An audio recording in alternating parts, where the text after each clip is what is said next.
Hi, I'm Dark Shades, but I'm not putting my shades on for this particular video because it needs trust. I'm going to be discussing domestic abuse. And when you're dealing with domestic abuse, you need to trust the person who is talking to you. So therefore, I've decided to remove my shades for this particular video. Now, domestic abuse takes series of forms. It takes physical, emotional, financial, sexual, and there's a host of ways that a man or a woman can control you and make you feel vulnerable and afraid. So many women, when I talk, I'll say so many people. So many people are victims of domestic abuse, and it's a horrible feeling.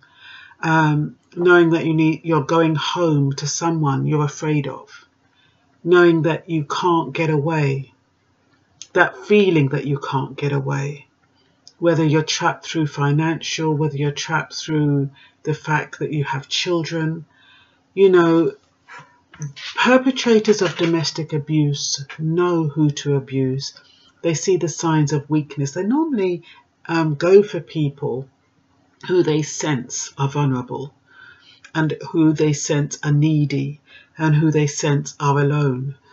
So it's really important that you really start reading up on where you can go, what you can do, because I can offer you advice, but really and truly it's best to do it in the privacy of your home, when you're alone, when you feel safe. And that way you can, you know what to do. But the main things are, especially if you're, before you get into a relationship, there is something called Clare's Law. Now, Clare's Law will enable you to get background on any person you intend to go into a relationship with, especially if they've been reported as, perpetrators of domestic violence.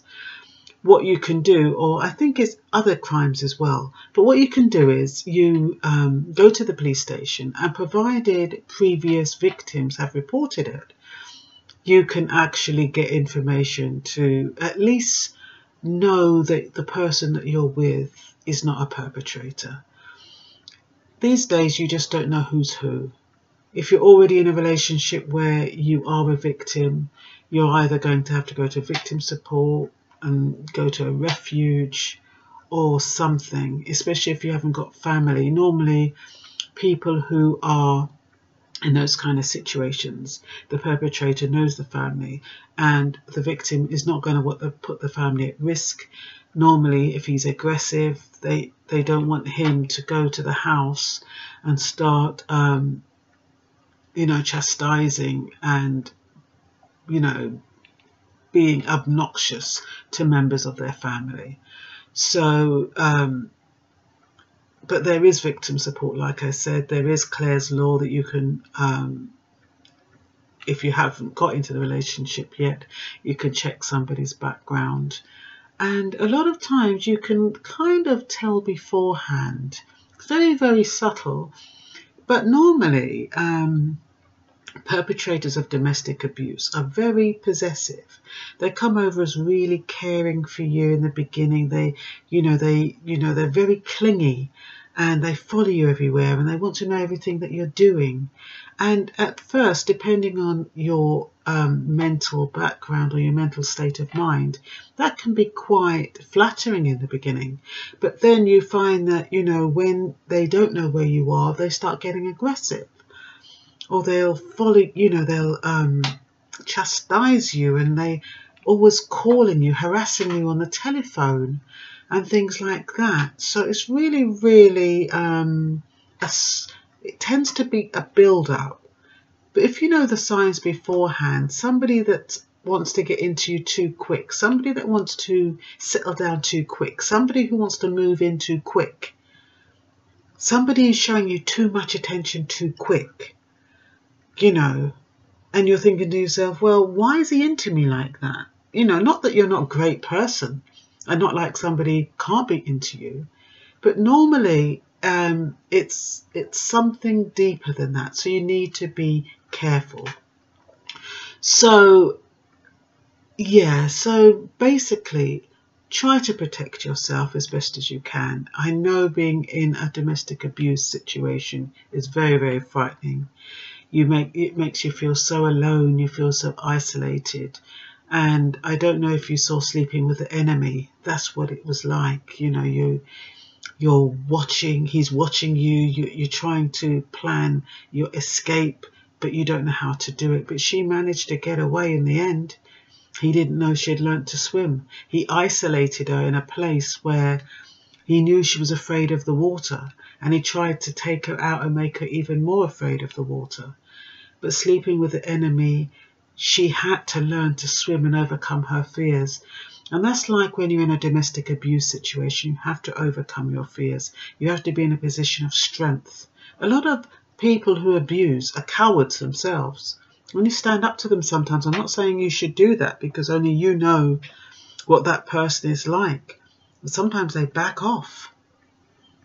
You know, so it is important to know what to do and to sense from your gut what to do and how to protect yourself. And if you've got children, it's not fair for them to be subjected to seeing their mother or their father being mistreated, shouted at, hit, and all kinds of things. You know, you get men pushing women down the stairs, strangling them, forcing them to have sex with them, forcing them to do all kinds of crazy stuff.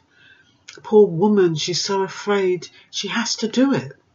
Can you imagine going home and not knowing what's coming next?